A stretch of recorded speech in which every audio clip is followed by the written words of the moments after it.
Hello everyone, welcome on study I Q MPPSC. Study I Q MPPSC में आपका बहुत बहुत स्वागत है। वेलकम, नमस्कारम, सुस्वागतम, आदाब, सत श्री अकाल सभी को। दोस्तों, आप लोगों की बाहरी डिमांड पर मैं लेके आया हूँ एक बहुत इंपॉर्टेंट सेशन। आप में से बहुत से स्टूडेंट ने मुझसे मैसेज किया, मुझसे पर्सनली आकर मिले, किसी ने कॉल पर बताया कि सर सभी टीचर्स कह रहे हैं आंसर राइटिंग करने का ये परफेक्ट टाइम है। हम लोग आंसर राइटिंग कर भी रहे हैं बट स्टिल हमारे आंसर निखर के नहीं आ रहे हैं, हमें उतने नंबर नहीं मिल रहे, हमें खुद ही पढ़ के उतना अच्छा फील नहीं आ रहा है कि नहीं ये आंसर बहुत ही बर्बाद सा लिखा है, बहुत ही एवरेज सा आंसर लिखा है, कैसे हमें अच्छे मार्क्स मिलेंगे और हमें क्या करना चाहिए जिससे हमें अच्छे मार्क्स मिले। आपने कई सारे टीचर जो हैं वो इस चीज़ की तैयारी करा भी रहे हैं, जैसे स्टडी आई के प्लेटफॉर्म पर भी आंसर राइटिंग के कोर्सेज चल रहे हैं जहाँ आंसर राइटिंग सिखाई जा रही है। बट हमें चाहिए कि सर कुछ क्विक उसमें हमें चीज़ें समझ में आ जाए जो हम यूज़ करें और जिससे फ़ायदा हो। तो जैसे एग्जांपल के तौर पर मैं इंडियन पॉलिटी एंड गवर्नेंस से डील करता हूँ, पेपर 2 का पार्ट ए जो है उससे मैं डील करता हूँ। तो मैं आप लोगों के लिए एक डिफरेंट अप्रोच लेके आया हूँ, एक नई तरह की सीरीज जो है वो लेके आया हूँ। अगर आप लोग का साथ मिलता है तो इस सीरीज को हम लोग कंटिन्यू करेंगे। देखिए, आपकी जो पेपर 2 पार्ट ए की मैं बात करूँ तो उसमें 5 यूनिट दी हुई है मेंस के लिए। हर टॉपिक मतलब हर यूनिट में कुछ टॉपिक्स जो हैं वो दिए हुए हैं और वो टॉपिक्स में क्वेश्चंस आते ही आते हैं। अब जरूरत क्या है कि आप उनको पढ़ चुके हैं, कंसेप्ट को समझ चुके हैं, आपने उन्हें मेमोराइज भी एक तरह से कर लिया है, बट जब आंसर लिखने की बात आती है तो हमें उतने नंबर नहीं मिलते। उसका सबसे बड़ा रीजन क्या है? कंसेप्ट तो आपको पता है, चीज़ें आपको याद भी हैं, बट सबसे बड़ी समस्या जो है हमारा प्रेजेंटेशन उतना प्रॉपर नहीं है। और प्रेजेंटेशन क्यों प्रॉपर नहीं सर? हम तो चार्ट भी बना रहे हैं, डायग्राम भी बना रहे हैं, है ना, फ्लो चार्ट भी यूज़ कर रहे हैं, बुलेट पॉइंट भी यूज़ कर रहे हैं, बट फिर भी हमें नंबर नहीं मिल रहे हैं। उसका रीज़न है कि हमारी लैंग्वेज बहुत लेमन है ना। हमारी लैंग्वेज जो है वो बोलचाल की भाषा है ना, वो बहुत ही इजी लैंग्वेज है जिसका हम यूज़ कर रहे हैं, जबकि ये नहीं होता। अगर आपको मेंस में अच्छा स्कोर करना है तो उसके लिए आपको किन चीज़ों पर फोकस करना होगा? आपको अच्छे कीवर्ड्स का यूज़ करना होगा। जैसे आप देखेंगे कि आपको शब्दावली जो है वो पढ़ाई जाती है हिंदी में, है ना। रीज़न क्या है शब्दावली पढ़ाने का? उसका मेन पर्पस ही ये है कि आपको शब्दावली इसलिए पढ़ाई जाती है कि जब भी आप पत्राचार करेंगे तो आप अच्छे शब्दों का चयन करें। तो वैसे ही जब आप आंसर लिखते हैं, चाहे आप हिस्ट्री के लिख रहे हो, ज्योग्राफी के, पॉलिटी के, इकोनॉमी के, साइंस के, एथिक्स के, सोशोलॉजी के, सब सब्जेक्ट की अलग अलग डिमांड रहती है। जैसे ज्योग्राफी में आपको टेक्निकल कीवर्ड जो है वो लिखने होते हैं, जैसे पॉलिटी में आपको कॉन्स्टिट्यूशनल कीवर्ड्स लिखने होते हैं, जैसे साइंस में आपको टेक्निकल कीवर्ड्स लिखने होते हैं। तो ये कीवर्ड्स जानना बहुत जरूरी है। अब होता यह है कि आपके आंसर्स में तो होगा, जो टीचर्स ने आपको पढ़ाया है, जिन शिक्षकों ने आपको पढ़ाया है उन्होंने बताया तो होगा, हमने लेकिन उन कीवर्ड्स को नोट डाउन नहीं किया या उन्हें मार्क नहीं किया आपके दिमाग में कि हाँ ये चीज़ें हमें इस्तेमाल करनी है। और उसी वजह से क्या होता है, हम लिखते तो वही हैं जो पूछा गया है, हम जो टीचर ने बताया है वही चीज़ें लिख रहे हैं, बट हमें नंबर नहीं मिल रहे क्योंकि वो कीवर्ड्स को हम मिस कर रहे हैं। तो वो कीवर्ड्स क्या होते हैं, कैसे याद करने हैं, कैसा उसका प्रभाव पड़ता है, वो सब कुछ आज की क्लास में बताने वाला हूं। बहुत छोटा सा सेशन रहेगा लेकिन बहुत इंपैक्टफुल सेशन रहेगा, तो पूरा देखिएगा जिससे आपको फायदा मिले। और अगर आपको फायदा मिलता है तो अपने दोस्तों के साथ इसे शेयर करिएगा, लाइक करिएगा, ताकि वो लोगों को भी हेल्प मिल पाए, और आप लाइक करेंगे तो हम लोगों का भी मनोबल बढ़ता है। तो आइए कहानी की शुरुआत करते हैं। पेपर 2 पार्ट है। अब मैंने इसमें 5 यूनिट है, तो सबसे पहले मैं सबसे इजी यूनिट की तरफ लेके चल रहा हूं, दैट इज यूनिट 3। सबसे बड़ी समस्या यह है कि हमने क्या करा है, सिर्फ कॉन्स्टिट्यूशन वाला पोर्शन पढ़ लिया और एमपी पॉलिटी वाला पोर्शन पढ़ लिया। तो उससे बेटा आपकी 2 ही यूनिट तैयार होंगे, यूनिट 1 और यूनिट 4। इसके अलावा 3 यूनिट और है, यूनिट 2 है, यूनिट 3 और यूनिट 5 है। अगर यूनिट 3 आप देखेंगे तो बहुत ईजी है ना, बहुत आसान यूनिट है समझने के लिए, लेकिन नंबर ज्यादा लाने के लिए हमें कीवर्ड्स का यूज करना पड़ेगा, और उसी के लिए आज की क्लास में लेके आया हूं। जैसे ये आपका यूनिट 3 का सिलेबस है जिसमें आप देख रहे हैं, जैसे सबसे पहले आपको दिखाई दे रहा है टॉपिक, जो दिखाई दे रहा है वो दिखाई दे रहा है सेलिएंट फीचर ऑफ डेमोक्रेसी, है ना। डेमोक्रेसी के, लोकतंत्र के जो विशेष गुण है उसके बारे में बात जो है वो करी गई है। तो ये बहुत ही इजी टॉपिक है। इसमें आपको पॉलिटिकल रिप्रेजेंटेशन क्या है बताना है, फिर participation of citizen in decision making process, जो डिसीजन होते हैं उसमें पार्टिसिपेशन, पब्लिक का पार्टिसिपेशन किस तरह से रहता है। अब हमारे यहाँ पर कोई डायरेक्ट डेमोक्रेसी तो है नहीं कि रेफरेंडम हो रहा है, प्लेबिसाइड हो रहा है, फिर हमारे यहाँ हम कैसे पार्टिसिपेट करते हैं डिसीजन मेकिंग प्रोसेस में। तो ये बहुत ही एक कंसेप्ट बिल्डिंग वाला टॉपिक जो है वो आपको दिखाई देता है। फिर बाकी के जो टॉपिक है ये एक जैसे कुछ टॉपिक आपको दिखाई देंगे। जैसे आपको यहाँ पर एक टॉपिक दिख रहा है इंडियन पॉलिटिकल थिंकर, हर साल इससे क्वेश्चन आ रहा है। कभी लोहिया जी का आएगा, कभी जयप्रकाश नारायण का आएगा, है ना, कभी दीनदयाल उपाध्याय का आएगा, कभी अम्बेडकर जी, नेहरू जी, इस टाइप से आते रहते हैं। बट इसको एक को पढ़ना चालू करेंगे तो सारे आपको एक ही फ्लो में समझ में आना शुरू हो जाते हैं कि हाँ भाई किस तरह के क्वेश्चन पूछे जाते हैं और किस तरह से हमें रेडी करना है। देन फिर यहाँ पर आप देखेंगे तो यहाँ पर आपको सीबीओ मिल रहे हैं, एनजीओ मिल रहे हैं, एसएचजी मिल रहे हैं। ये तीनों भी एक ही के पार्ट जो है वो आपको दिखाई देते हैं, तीनों एक जैसे हो जाते हैं। देन फिर role of media and problem है, तो electronic media, print media, social media, ये सारे आ जाते हैं। तो यूनिट दोस्तों बहुत सिंपल है, ऑलरेडी मैं पढ़ा रहा हूँ थ्योरी में, है ना, जो प्लस क्लास पेड क्लासेस चल रही है उसमें चल रहा है, ऑफलाइन में चल रहा है, वहाँ से हम पढ़ सकते हैं। आप लोगों ने भी कहीं ना कहीं से किसी ना किसी इंस्टीट्यूट से पढ़ा होगा। अब समझते हैं कि ये इनको कवर कैसे करना है। तो एक एक करके जैसे कुछ इसका एग्जाम्पल उठाते हैं, कुछ इसके एग्जाम्पल उठाते हैं और कुछ इसके एग्जाम्पल उठाते हैं, ताकि हम समझें कि हम क्या कीवर्ड यूज करते हैं, उसका क्या एग्जाम्पल होता है, हमें क्या कीवर्ड यूज करने चाहिए और उसका क्या एग्जाम्पल होता है, कैसे अंतर आता है। आपको खुद को मैं लाइव एहसास कराऊंगा और फिर अपन बात करेंगे कि कैसे ये कीवर्ड्स को हम लिखें या कैसे यूज करें या कैसे अपने दिमाग में फिट करें। तो चलिए शुरुआत करते हैं। एक टेबल फॉर्मेट में लाया हूं। मैं ये क्लास को लंबी खींच सकता था, बट मैं चाहता हूं आपका टाइम सेव करूं ताकि कम समय में इंपैक्टफुल बातें आपके साथ कर सकूं।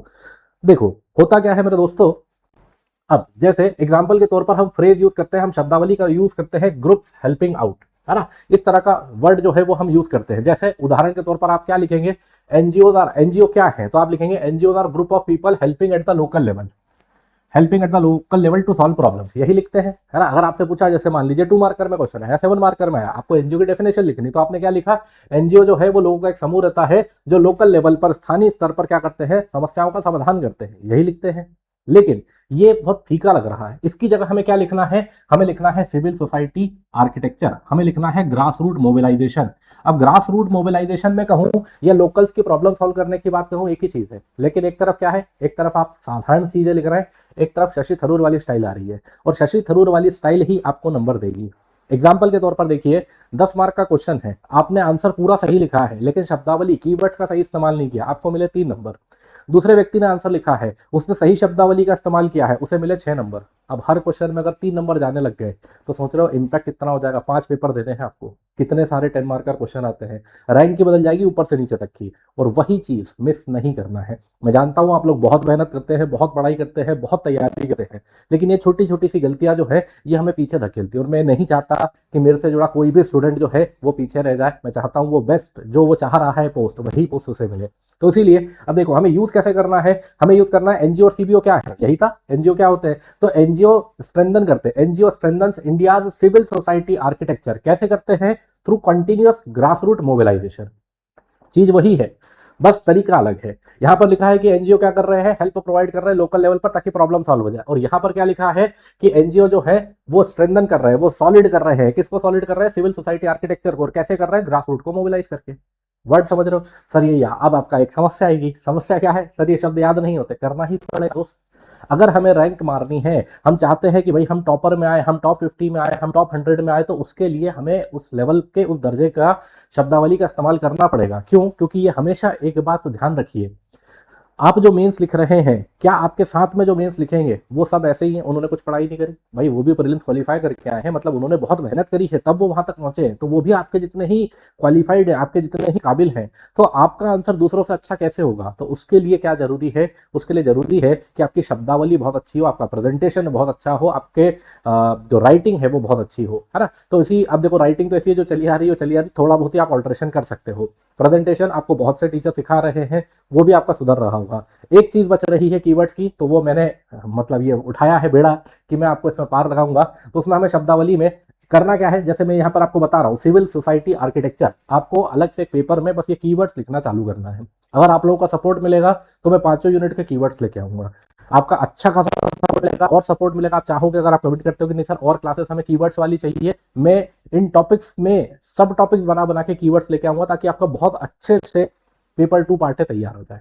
ठीक है, चलिए अब देखिए यहां पर क्या बात हुई, सिविल सोसाइटी आर्किटेक्चर आपने देखा, ग्रास रूट मोबिलाइजेशन देखा। इसके अलावा देखोगे आपको अगला क्या है, जैसे फॉर एग्जांपल टीचिंग स्किल से समथिंग है कि भाई सेल्फ हेल्प ग्रुप क्या करते हैं, ये self help group helps in making rural women independent by teaching them skills. Self help group, स्वयं सहायता समूह जो है वो क्या करते हैं, ग्रामीण महिलाओं को स्वतंत्रता देते हैं, कैसे देते हैं, उन्हें स्किल सिखा के, उन्हें कौशल जो है वो सिखा के। अब हम क्या यूज करेंगे, हम शब्द यूज करेंगे कैपेसिटी बिल्डिंग। अब देखो एक तरफ शब्द क्या है कि they are making independent by teaching them skills, और एक तरफ हम शब्द क्या यूज कर रहे हैं, कैपेसिटी बिल्डिंग। उनकी कैपेसिटी बिल्डिंग हो रही है, उनकी सोशल कैपिटल को फॉस्टर, फॉस्टर मतलब होता है एनकरेज करना। तो हमने इसे कैसे यूज किया कि भाई सेल्फ हेल्प ग्रुप क्या काम कर रहे हैं, तो self help group lies in the capacity building of rural women and fostering social capital. चीज वही है, बस तरीका अलग है ना। यहां पर आपने देखा किस तरीके से, तो ये एनजीओ आपका टॉपिक था, बता दिया, सेल्फ हेल्प ग्रुप आपका टॉपिक था, बता दिया। फिर एक टॉपिक देखो अभी था रोल ऑफ मीडिया वाला। अब मीडिया का आपने सुना ही होगा कि यार फेक न्यूज का करंट में भी बना हुआ है और मोस्ट प्रोबेबली उधर से क्वेश्चन बनने के चांसेस हैं।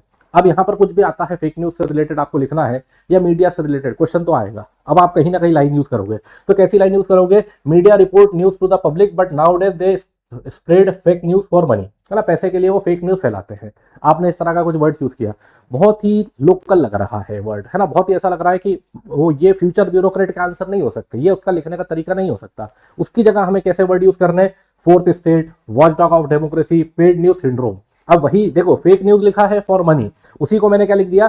पेड न्यूज सिंड्रोम लिख दिया। समझ रहे हो? हमें एग्जामिनर को वो फील कराना है कि भाई हम ब्यूरोक्रेट बनने के लायक हैं, हम अधिकारी बनने के लायक हैं, हमें बहुत अच्छे से चीजें इस्तेमाल करते आती है, उपयोग करते आती है, और इसीलिए हम क्या यूज करेंगे? The fourth state. जैसे ही आपने लिखा ही नहीं, आपने मीडिया लिखा ही नहीं, आपने न्यूज लिखा ही नहीं, आपने सीधा लिखा था fourth state must act as watchdog of democracy yet its credibility is often undermined by paid news syndrome. ठीक है, कितना शानदार तरीके से, कितने अच्छे तरीके से आपने लिखा। आप खुद सोच के एक बार इमेजिन करके देखो, आप ही कॉपी चेक कर रहे हो, आप इसको ज्यादा नंबर दोगे या इसको ज्यादा नंबर दोगे? ऐसा तो है नहीं इसको 0 दे दोगे, लेकिन ऐसा भी नहीं है कि दोनों को बराबर नंबर दोगे। कारण क्या है? कारण है शब्दावली का, कारण है यूज ऑफ कीवर्ड्स का, कारण है प्रेजेंटेशन को बेहतर तरीके से प्रस्तुत करने का। क्लियर हुई बात? तो आई होप ये आपको अच्छे समझ में आ गया होगा। अब एक त्रुटि जो है आपको दिखाई दी होगी कि इसमें हिंदी मीडियम के लिए कुछ नहीं है। तो देखो, मैं हिंदी वाले अगर कहेंगे तो उनके लिए अलग से क्लास ले आऊंगा, ये पॉसिबल नहीं है कि वो इंग्लिश और हिंदी एक साथ मिक्स कर दूं। रीजन ये है कि फिर उसका एसेंस जो मैं समझाना चाह रहा हूँ वो खत्म हो जाएगा, है ना। तो मैं क्षमा प्रार्थी हूँ हिंदी मीडियम वालों को, अगर आपकी डिमांड होगी तो बिल्कुल मैं आप लोगों के लिए लेके आऊंगा सेशन। ठीक है, चलिए अब नेक्स्ट आगे बढ़ते हैं। अगला क्या है? अगला है average face people taking part. Government should make sure, यहाँ पे लिखा है गवर्नमेंट को ये मेक श्योर करना चाहिए कि लोकल पीपल जो है वो डिसीजन मेकिंग में पार्टिसिपेट करे, वो भाग ले, है ना, वो पार्ट ले। कितना सिंपल है, हम बोलचाल की भाषा में भी यूज करते हैं।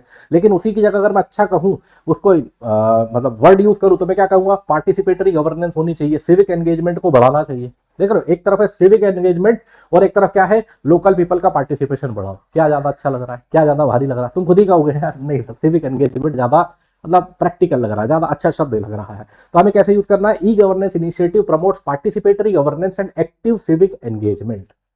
वर्ड्स पर ध्यान दो, कितना अंतर आ रहा है दो वर्ड में। सोचो आपके आंसर में, जब ऐसे एक आंसर में 5-6 जगह भी आपने इस तरह की भारी टर्मिनोलॉजी यूज कर दी है, कीवर्ड्स यूज करे हैं, आपको 100% अच्छे नंबर मिलेंगे, ज्यादा नंबर मिलेंगे अपार्ट फ्रॉम की जो एवरेज आंसर आप लिख रहे हो। अगला देखिए 73rd अमेंडमेंट, यहां से क्वेश्चन आता ही आता है। 73rd अमेंडमेंट ने क्या किया है? It gave power to local people from bottom to the top, है ना, नीचे से ऊपर की तरफ जो है शक्ति का स्थानांतरण जो है वो हुआ है। लेकिन इसी की जगह मुझे क्या वर्ड यूज करने चाहिए थे? Democratic decentralization, bottom up approach, ना कि bottom to top. Bottom up approach, नीचे से ऊपर की ओर अप्रोच है, बस बात खत्म। तो मैंने कैसे यूज किया? 73rd amendment institutionalized democratic decentralization by adopting a bottom up approach. कितना इजी है। आप अगर देखोगे भी तो जो वर्ड यहाँ पे लिखे हैं, यहाँ पे लिखे हैं, या तो ये सेम जाएंगे ऑलमोस्ट नंबर ऑफ वर्ड्स में, या फिर आपको कम मिलेंगे, है ना। बहुत ऐसा नहीं होगा कि आपका 3 लाइन का 6 लाइन का हो गया है अगर आप अच्छे कीवर्ड्स यूज कर रहे हो, पर हाँ ये जरूर होगा कि नंबर बढ़ा देगा। फिर इसके बाद में नेक्स्ट अगर देखें, जैसे मनरेगा, मनरेगा मतलब इकोनॉमी में भी पूछा जाता है, इधर भी पूछा जाता है, पॉलिटी में भी कनेक्ट होता है। तो it is important for villagers to check if the मनरेगा work was done by right by the sarpanch. भाई मनरेगा का रिकॉर्ड जो है वो सरपंच रख रहे हैं, तो ये नागरिकों की भूमिका होती है, जिम्मेदारी होती है, गांव जो विलेजर्स है उनकी भूमिका होती है कि उन्हें यह देखना आता है कि भाई मनरेगा का कार्य जो है वो सही तरीके से करवाया गया है, नहीं करवाया गया सरपंच के द्वारा। सिंपल सी चीज है। लेकिन इसी को देखो, सोशल ऑडिट वर्ड का यूज कर लिया, अकाउंटेबिलिटी फ्रेमवर्क का इस्तेमाल कर लिया, आंसर बदल गया, आंसर में वो वेट आ गया, आंसर में वो क्रीमीनेस आ गई जो चाहिए थी हमें। अब क्या बन गया? Robust social audit. अब ये सोशल ऑडिट मैंने अलग से डेफिनेशन लिखवाई है पेड क्लास में, तो ये व्हाट इज सोशल ऑडिट लिख पाए स्टूडेंट, वो चीज समझ पाए। Robust social audit are essential to maintain an effective accountability framework in grass root scheme. अब ग्रास रूट स्कीम, जैसे ही आपने ग्रास रूट लिखा तो समझ में आ गया पंचायत की स्कीम की बात हो रही है। क्यों? क्योंकि जो एग्जामिनर बैठा है एक्सपीरियंस, उनके पास में जितनी हमारी उम्र नहीं उतना तो एक्सपीरियंस लेके बैठे हैं। तो जैसे ही आपका वो आंसर ग्रास रूट लिखा है, डेमोक्रेटिक डिसेंट्रलाइजेशन की बात हो रही है, बॉटम्स अप अप्रोच की बात हो रही है, अकाउंटेबिलिटी फ्रेमवर्क की बात हो रही है, वो नंबर देगा। क्योंकि वो समझे, उन्होंने तो भाई मतलब उन्हें इतना एक्सपीरियंस है, उन्होंने न जाने कितनी कॉपीज चेक कर ली है, तो वो ऑटोमेटिकली समझेंगे कि नहीं यार मेहनत करके आया है, कि अच्छे कीवर्ड्स यूज कर रहा है, प्रॉपर पूरा एक्सप्लेनेशन जो है वो चीजों का दिया जा रहा है, आपको बहुत अच्छे नंबर मिलेंगे। और मैं चाहता हूं एटलीस्ट आपको जितने पेपर में करा सकता हूं उतने पेपर के अच्छे से आंसर राइटिंग कराओ, अच्छे से अच्छे अच्छे कीवर्ड्स आपको दूं और वो आप फ्रेम करना चालू करो। कोई दिक्कत नहीं है अगर आपको याद नहीं है तो, है ना। भूलते हैं, हम भी भूलते हैं, आज भी भूलते हैं, आप भी भूलोगे, कोई बात नहीं। अपने पास लिस्ट बना के रखो, जब जब याद आए जब जब लगाओ, जब जब याद आए जब जब लगाओ, देख के लगाओ कि हाँ यार ये कीवर्ड है, ये मुझे यूज करना, कैसे यूज करूं, है ना, वो आप सोचो और फिर उसके बाद इंसर्ट करो।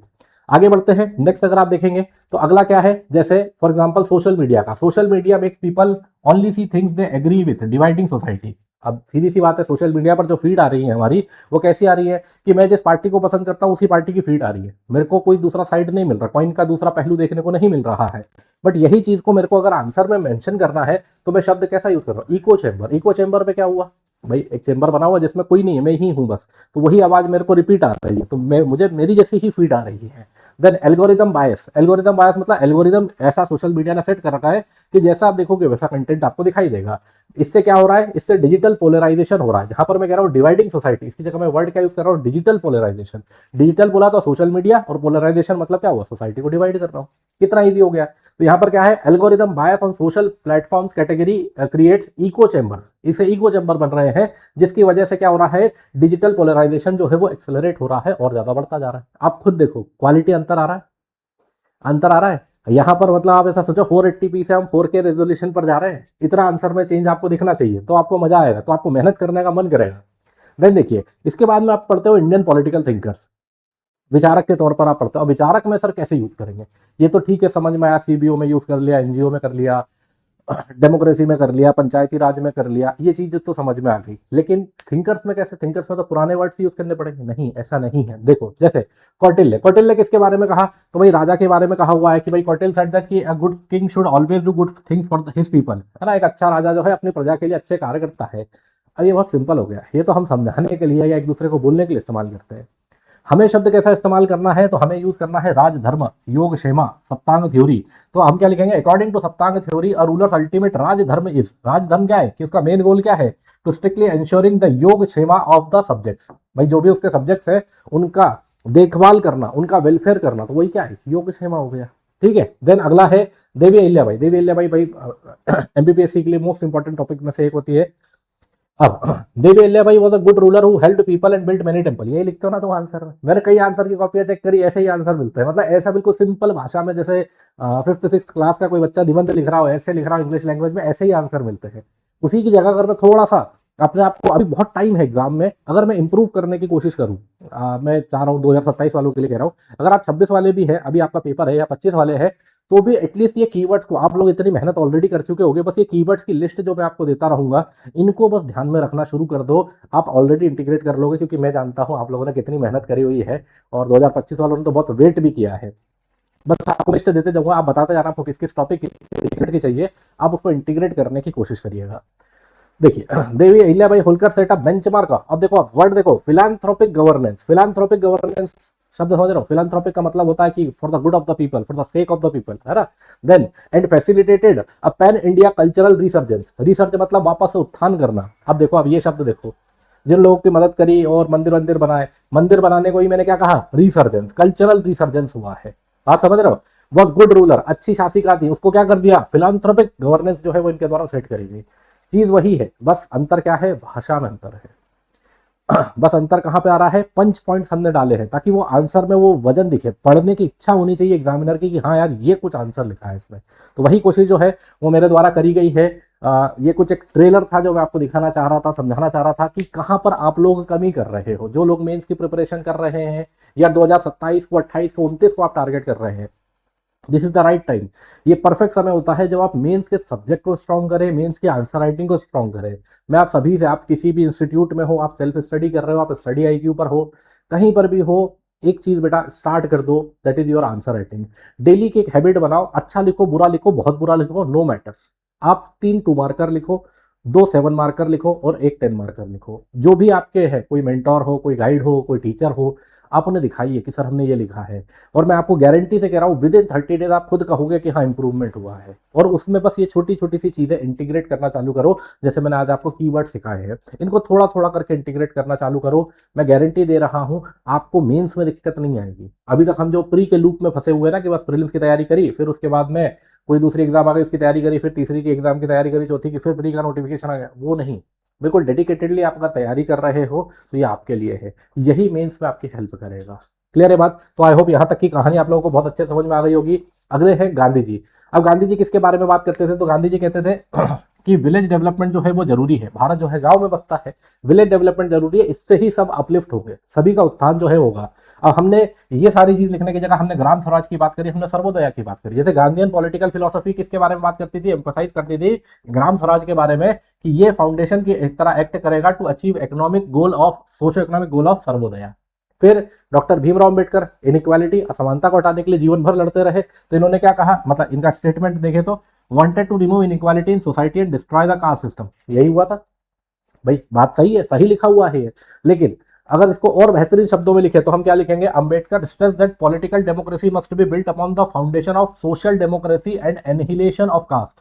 अब ये तो अगर आप देखोगे ना तो ये तो प्रीवियस ईयर क्वेश्चन भी है, एनहिलेशन ऑफ कास्ट जो है वो किसके द्वारा दिया गया था। क्लियर? तो समझ में आया आपको? The last Deendayal Upadhyaya examiner के फेवरेट है, तो देखिए इनके द्वारा क्या कहा गया। तो इसमें अगर देखें तो हम लिख सकते हैं कि वी शुड हेल्प, इनका कथन था we should help the poorest person first. लेकिन इसी को अच्छे वे में लिखेंगे तो हमें क्या मिलेगा, अंत्योदय मिलेगा, इंटीग्रल ह्यूमनिज्म मिलेगा। ये दोनों ही पता है मेंस में पूछे गए क्वेश्चन है, दोनों ही मेंस में पूछे हुए क्वेश्चन है। तो मतलब समझ रहे हो, वो भी अच्छे वर्ड्स यूज करना ही चाह रहे हैं। वहां से क्या आया, the core of Deendayal Upadhyaya integral humanism. जो दीनदयाल उपाध्याय जी का इंटीग्रल ह्यूमनिज्म है उसकी मूल भावना ही क्या है, वो है अंत्योदय। और अंत्योदय का मतलब ही क्या है, सबसे आखिरी पंक्ति में खड़े हुए व्यक्ति का भी क्या होना चाहिए, अपलिफ्टमेंट होना चाहिए, वेलफेयर होना चाहिए। क्लियर हुई बात? तो आई होप ये कहानी आपको बहुत अच्छे से समझ में आई होगी, कीवर्ड्स आपको अच्छे से समझ में आए होंगे। अगर आपको पार्ट 2 चाहिए तो कमेंट सेक्शन भर दीजिएगा पार्ट 2 से, मैं इसका पार्ट 2 लेके आऊंगा जिसमें यूनिट नंबर 2 के मैं आपको कुछ कीवर्ड जो है वो सिखाऊंगा, इसी तरीके से एग्जाम्पल के फॉर्मेट में लाऊंगा। आपका अगर और कोई सुझाव हो तो बिल्कुल कहिएगा। हिंदी मीडियम वालों को अगर जरूरत लगती है तो वो भी बताइएगा, आप लोगों के लिए भी कुछ एक्स्ट्रा करेंगे। देन ये बैच है दोस्तों हमारा MPPSC आरंभ आप देख रहे हैं, जिसमें pre plus mains plus interview तीनों की प्रिपरेशन आपकी होगी। ये बैच जो है 30 जून को इसमें क्लोजिंग हो रही है एडमिशन की। अभी तक आपने नहीं लिया है तो ले लीजिए दोस्तों। ये एक हिंदी मीडियम बैच है, अगर आप हिंदी मीडियम से ताल्लुक रखते हैं और आप चाहते हैं कि आपकी तैयारी बहुत अच्छे से हो जाए, प्री हो मेंस हो इंटरव्यू हो तीनों चीज़ों की, तो उसके लिए ये बैच को आप ज्वाइन कर सकते हैं। अब इस बैच में आपको ये कोड अगर लगाएंगे तो आपको मैक्सिमम डिस्काउंट जो है वो देखने को मिल जाएगा। इसमें आपको प्लैटिनम मिलता है जिसमें 4 साल की वैलिडिटी है, गोल्ड मिलता है जिसमें 2 साल की वैलिडिटी है। प्लैटिनम वाले में कुछ एक्स्ट्रा फीचर्स आपको मिलते हैं, जैसे इसमें एनसीईआरटी का कोर्स आपको दिया जाता है, इसमें बुक सेट आपके घर पर भिजवाया जाता है, प्लस इसमें 5000 से ज़्यादा एमसीक्यू आपको कराए जाते हैं, प्रीलिम्स का क्रैश कोर्स अलग से मिलता है। मल्टीपल फैसिलिटीज जो है वो आपको इस प्लैटिनम वाले बैच में मिल जाती हैं। अगर सर इंग्लिश मीडियम के तो इसी को पढ़ना पड़ेगा, नहीं, इंग्लिश मीडियम के लिए एक अलग बैच है जिसका नाम है सृजन। ये बैच को आप ज्वाइन कर सकते हैं, सृजन बैच को, और सेम है, बाकी सारी चीज़ें जो है वो सेम है। बस ये है कि यहाँ पढ़ाने वाली फैकल्टी हिंदी मीडियम वाली फैकल्टी है जो कोर हिंदी में आपको पढ़ाएंगी, और सृजन बैच में जो पढ़ा रही है वो कोर इंग्लिश में पढ़ाने वाली फैकल्टीज आपको मिलेगी, ताकि आपको आंसर राइटिंग में जैसे मैंने आपको समझाया वैसी हेल्प वो आपको क्लासरूम में कर सकें।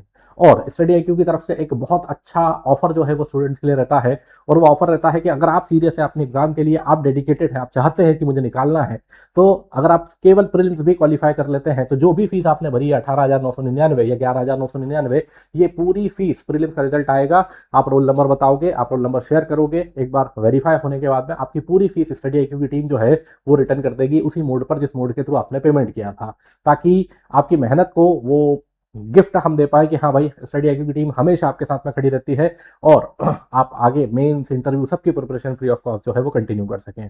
तो ये मेरा कोड है दोस्तों AST लाइव, आपके सामने फ्लैश भी हो रहा होगा, ये यूज़ करके फटाफट से जुड़िए बैच से, ताकि आप बहुत अच्छे से तैयारी कर पाए। एक गाइडेंस में पढ़ना और नॉर्मली पढ़ने में बहुत अंतर होता है, तो अगर आप गाइडेंस में पढ़ना चाहते हैं तो आप इनमें से कोई भी बैच ज्वाइन कर सकते हैं।